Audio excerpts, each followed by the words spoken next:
Les gars, avant de commencer la vidéo, s'il vous plaît, mettez en commentaire des idées de lots, des idées de récompenses, parce que je vais organiser fin de semaine un concours de montage vidéo, ça se passe sur mon Discord, lien en description. Donc mettez des idées de cadeaux en commentaire, par la mesure, je suis pas monétisé les gars, donc doucement, mais voilà. Salut les mecs, j'espère que vous allez bien, bienvenue sur cette 7ème vidéo du challenge, une vidéo tous les 2 jours, même 8ème en fait, parce qu'il y a la vidéo setup qui est sortie sur ma chaîne principale les gars. Plus de 10 000 vues en 2 jours, c'est génial, merci, n'hésitez pas à aller checker, il y a un giveaway d'un micro Shure SM7B si ça peut vous intéresser. Lien en description, et je le mets en fiche, ici. Les gars, nouvelle vidéo aujourd'hui, encore une fois courte et basique. Il y a les plus grosses vidéos sur le sound design, sur la colorimétrie qui arrive plus tard. Mais on me l'a quand même demandé, la vidéo d'aujourd'hui, c'est sur les zooms. Voilà, comment faire les zooms de youtubeurs qui permettent de dynamiser, apporter du mouvement à un plan fixe. C'est la base, mais c'est important de la maîtriser finalement. Je vais vous montrer aujourd'hui 5 types de zooms différents. On va faire plusieurs vidéos sur les zooms parce qu'en vrai, c'est assez facile à détailler. Hein. On peut vite se perdre. L'idée, c'est que ça reste quand même condensé. Les gars, abonnez-vous à la chaîne s'il vous plaît. Dans une trentaine d'abonnés, je crois qu'on est 2000 en fait sur la chaîne. C'est génial, ça pousse super vite. Et si vous voulez progresser encore plus vite en montage vidéo, rejoignez mon Discord. On est plus de 1800, ça explose. De l'entraide, des ressources, tout ça, ça régalouse. Allez, c'est parti les gars. Donc pour le tuto d'aujourd'hui, voilà, j'ai pris un fragment d'une vidéo de Dobby. J'en sais rien, non mais ça se trouve tu pars de level 5 certificat. C'est un peu compliqué parce qu'on voit que la caméra elle est pas centrée dès le début, il y a 2 interlocuteurs donc forcément ça complexifie un peu la tâche de zoom des zooms. Hein. Donc on y va, on clique ici sur notre fragment, je vais attaquer en faisant le premier type de zoom, le zoom in classique. Je vais au tout début de mon fragment, j'active ici les 2 chronos, je prends mon curseur, je le glisse vers la fin, je reclique sur position, j'avance. Je replace ça à la fin, on voit. J'en sais rien, non mais ça se trouve tu pars de level 5. Et voilà, on a un zoom progressif les gars, un zoom progressif super classique. Maintenant je vais prendre le fragment là par exemple. On va faire un zoom out normal. Donc pareil, hop là j'active les 2 petits chronos, je glisse les 2 images clés à la fin. Et cette fois-ci je zoome ici. Donc vous pouvez zoomer soit en double-cliquant sur l'écran de preview, soit en allant ici modifier l'échelle numériquement ou sinon avec le curseur ici. Voyons ce que ça donne. Certification professionnelle code nomenclature. Voilà, ça dézoome bien comme il faut là. On a fait le zoom in classique, le zoom out classique. Maintenant, je vais vous montrer le zoom in smooth. C'est très facile encore une fois, ça apporte un petit truc. Hop là, par exemple, après avoir activé pareil nos 2 chronos, on va se mettre au milieu de notre fragment. On va zoomer légèrement. On essaie de bien centrer un clic droit, marge admissible pour les activer. Je sélectionne mes 4 images clés. Clic droit, interpolation temporelle progressif. On voit ce que ça donne. J'en sais rien, non mais... Et voilà, on a la courbe de vitesse qui est modifiée en activant l'interpolation temporelle. J'en sais rien. On a un zoom atténué, moins violent, par exemple si je remets en linéaire, comme c'est par défaut.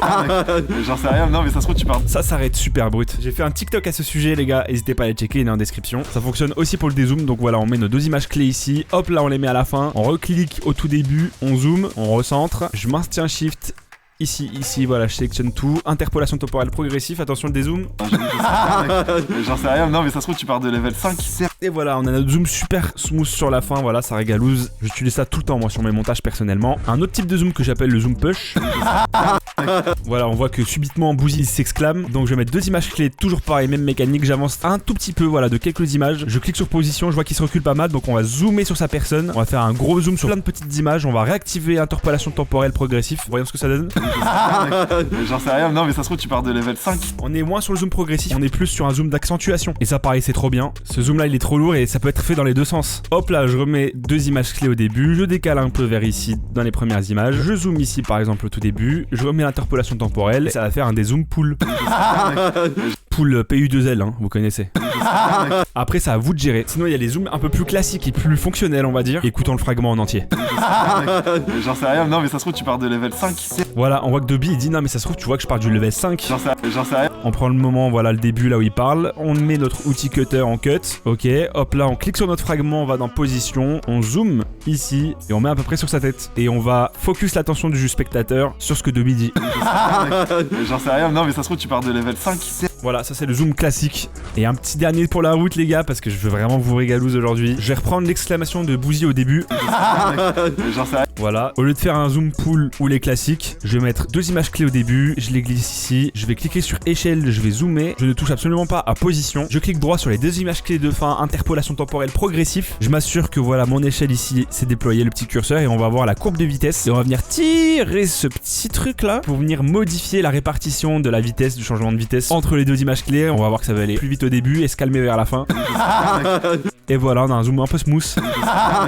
C'est bien stylé et on n'a même pas besoin d'aller sur After Effects pour ce genre de zoom. Mais je vais quand même vous montrer dans une prochaine vidéo comment faire des zooms super stylés sur After Effects. Les gars, j'avoue que cette vidéo, j'ai eu un peu du mal à me dire comment je vais vous expliquer ça. Ça me paraît tellement logique. C'est un truc que j'aime bien faire, bien proprement, bien calibrer. Les zooms, c'est une science presque.